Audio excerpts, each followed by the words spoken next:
मंदन स्वागत करता हूँ। और बड़ी खुशी की बात है कि ये लोग सभी लोग दूर दूर से आए हैं, लेकिन मैं यही लोकल का बांसी मेला का रहने वाला हूँ।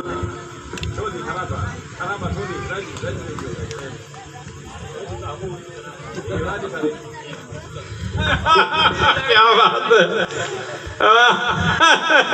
मैं भोजपुरी का एक हास्य कविता पढ़ने जा रहा हूँ, जिस कविता का शीर्षक है हमार मलिकाएं। इस कविता को आप लोग सुनिए और हंसिए। और जो लोग इस कविता को सुनकर नहीं हंसे तो मैं समझ जाऊंगा कि वो लोग मेरे ही कैटेगरी के हैं। तो शुरू करता हूँ, सुनिए। हई मलिकाइन हमार नाई ठाठा, हई मलिकाइन हमार नाई ठाठा, घूंघट से आड़ करके पिए ली माठा, घूंघट से आड़ करके पिए ली माठा। तारा के बुझे उल्लू के पाठा, इनका के बुझे उल्लू के पाठा। दाल भात चटनी बनावे तरकारी, दाल भात चटनी बनावे तरकारी, खैले में मारे ली हाथ सरकारी। वाह। दाल भात चटनी बनावे तरकारी, खैले में मारे ली हाथ सरकारी। क्या बात। कहेली हमसे सनाई नहीं आटा, हई मलिकाइन हमार बड़ी ठाठा, घूंघट से आड़ करके पिए ली माठा, घूंघट से आड़ करके पिए ली माठा। यही से उनका से पटेला नहीं, यही से उनका से पटेला नहीं, और रोज रोज उनका के नया चीज चाहिए। यही से उनका से पटेला नहीं, रोज रोज उनका के नया चीज चाहिए। कोबो न सोचे मुनाफा या घाटा, कोबो न सोचे मुनाफा या घाटा, हई मलिकाइन हमार नहीं ठाठा, घूंघट से आड़ करके पिए ली माठा, घूंघट से आड़ करके पिए ली माठा। बढ़िया है। बोले ली टाए टाए कौआ बफेल, बोले ली टाए टाए कौआ बफेल, आ मूड़ी पर धरे ली पोसर भरते। बोले ली टाए टाए कौआ, बोले ली टाए टाए कौआ बफेल, मूड़ी पर धरे ली पोसर भरतेल। कई दिन बीत जाला, कई दिन बीत जाला भइले या काठा, हई मलिकाइन हमार नाई ठाठा, घूंघट से आड़ करके पिए ली माठा, घूंघट से आड़ करके पिए ली माठा। वाह वाह वाह। झगड़ा के ओर रोज, झगड़ा के ओर खोज रोज अझुराली, झगड़ा के ओर खोज रोज अझुराली, नायू केहू से तनिको डराली। वाह। झगड़ा के ओर खोज रोज अझुराली, नाही उ केहू से तनिको लजाली।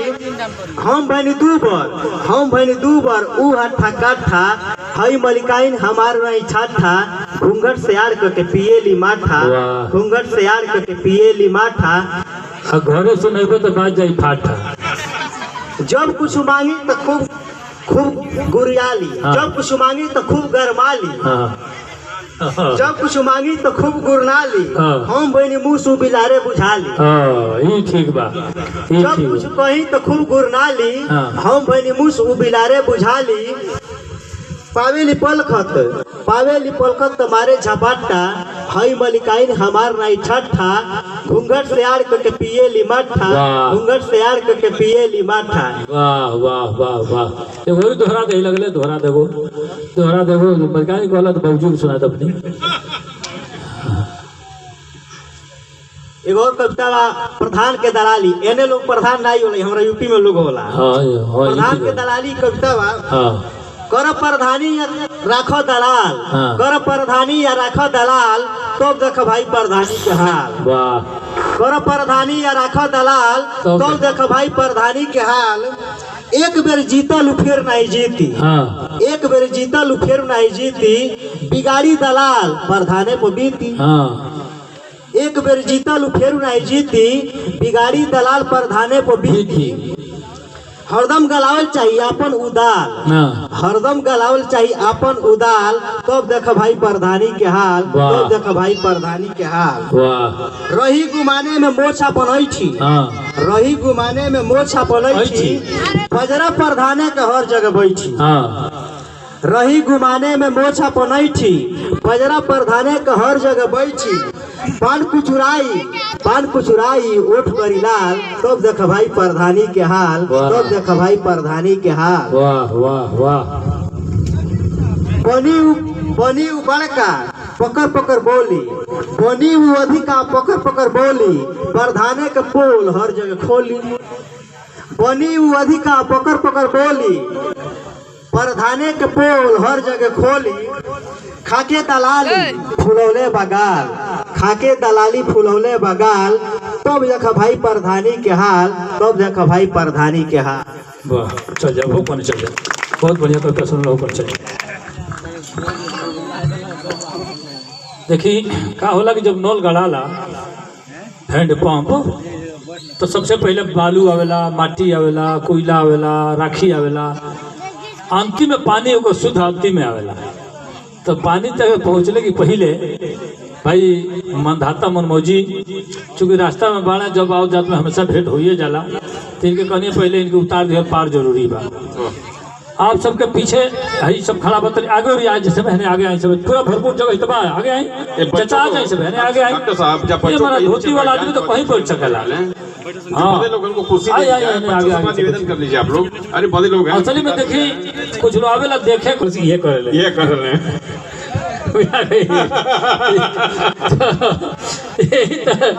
मामला ही कुछ लइकन के असली में लइकन के समझ में तो कविता नहीं आई, लेकिन बेचारा आ गए वर्ष जानतर से कुछ होता विश्वकर्मा पूजन हमें लोग आयल बा, कुछ हो जरूर। तो ये कार्यक्रम के आगे बढ़ाओ जा, लेकिन पहले हमके एगो बात मन पड़ गई, एगो कविता याद आ गई हमके। कविता ऐसे याद आ गई कि हम कोनो घटना जो घटे लाई है हमारे पटरौना में डॉक्टर साहब हम साथे रहनी है, कहता है कि अल जहाँ करवा रुको लाभ मिठैया लेके नहीं है, कहता है कि राउर कविता हो हमारा बड़ा अच्छा लगल। हम कौन तो तिलकवा वाला बरतिया वाला जो मार्शल हाथवा घुसा घुसा पिटैया भई हम रोज सुनील तो वो मन ना भरला, कोई रोज सुनल तो हम रोज सुनिए नियम से कहता कुकुर हो तरह और हमें तरह सुन बन के हमारा जबानी याद हो गई बा।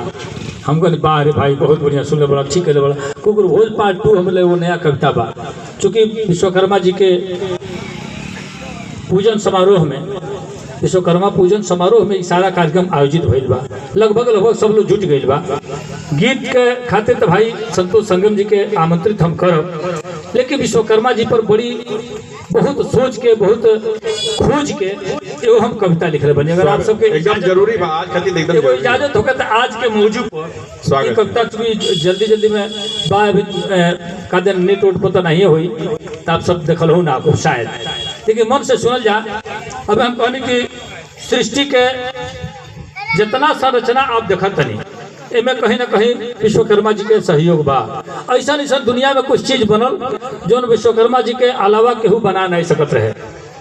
आप सुनी खाली कल्पना कल जा कि समुद्र पर पुल बन जा, तो आदमी के वैज्ञानिक के केहू के बस के बात नहीं है, आधुनिक युग के बात करता नहीं, विज्ञान इतना आगे प्रमुख जी, लेकिन आज भी समुद्र पर पुल बनाओ के केहू के विज्ञान नहीं उतर के अंदर नीचे पानी के नीचे पड़े बना दिलो, ऊपर केहू पुल ना बना पाई। जो पुल बनल नल नील दोनों जने रहे, विश्वकर्मा जी के लड़का रहे, जेकरे माध्यम से बनल। इंजीनियरिंग बहुत आगे बा, लेकिन वो इंजीनियर के आगे सारा फेल बा। कविता सीधे सुनी बिना कोनो भूमिका के, ओकरे बाद से भाई संतोष संगम जी के सुनल जाई, कमलेश कोमल जी के सुनल जाई, बीच में जरूरत पड़ी तो हमू कविता का दो सुना दें, चूंकि ऐसा अतिथि गण बैठल बा तो कहने के सबके बीच में सुनाइए थी। हम सुनिए एक बार पुनः जय घोष आप लोग करिए, बोलिए विश्वकर्मा महाराज की। देखिए विश्वकर्मा टोली एक बटलू बाई का लिखल बा दीही लोहार टोली, तो ये सब विश्वकर्मा जी के पुण्य प्रताप से लिखाइयो गल भाई कवि, तो वही के आशीर्वाद से मन से सब लोग सुने, मन से आशीर्वाद बढ़ जाए, सब बढ़ जाए, सब बढ़ जाए, थोड़ी देर बढ़ जाए, सब मार के भाग के लिखा ना बढ़ जाए, सब 5-10 मिनट। हाँ नहीं जाए खे कोनो जाए वाला कोई बात नहीं, जाए वाला क्यों रोकले बा, जाए खे तो सब आइले भाई, दुनिया में क्या अस्थाई है बा, एक दिन तो सबका जाए के बा, समय से पहले क्यों चल जाए तो हमार कौन दोस्त बा। सुनी प्रेम भाव भक्ति भजन संगम लागे आज, बैठी आसन मारी के विश्वकर्मा महाराज।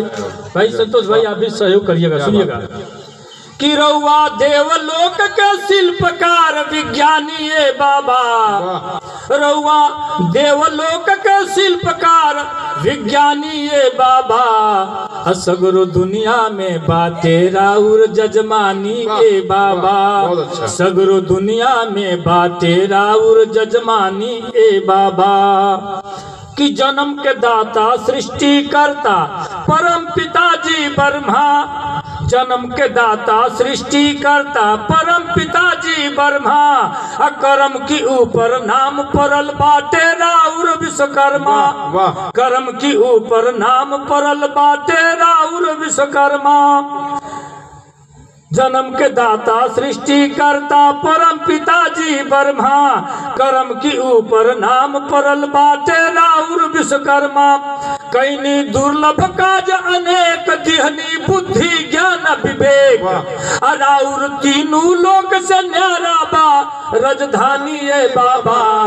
सगरो दुनिया में बाटे राउर जजमानी ए बाबा। सत्यनारायण बाबा की कथा की तरह रोज हाथ जोड़ के मत चली, शिव चर्चा होला। ये तो ना लोग बीच बीच में ताली वाली बजाओ के पड़ला जहाँ अच्छा लगे रहता है। भजन कीर्तन होत होगा तो हमें शरीक हो जाए, खाली एगो ताली बाज गल तो बुझी हमारी भजन में रो शरीक हो गई नहीं। फिर से कि सगरो दुनिया में बाटे राउर जजमानी ए बाबा। कि रावण भक्त शिव शंकर के नइखे एमे शंका, रावण भक्त शिव शंकर के नइखे एमे शंका। बाकिर रहे बनावल रौरे सोना के गढ़ लंका, बाकिर रहे बनावल रौरे सोना के गढ़ लंका। राउर महिमा अपरंपार जानेला सगरो संसार, राउर महिमा अपरंपार जानेला सगरो संसार। कैनी शिल्प कला के खोज हई वरदानी ए बाबा। सगरो दुनिया में बाटे राउर जजमानी ए बाबा। सगरो दुनिया में बाटे राउर जजमानी ए बाबा। रौरे दया कृपा की बल से चले लकल कारखाना, रौरे दया कृपा राउर भक्त मरे ना भूखे भरल करी खजाना। कीरति गावे वेद पुराण रउआ होई गुनी सुजान, अरौरी नेह छोह से अनपढ़ बने ज्ञानी ए बाबा। सगरो दुनिया में बाटे राउर जजमानी ए बाबा।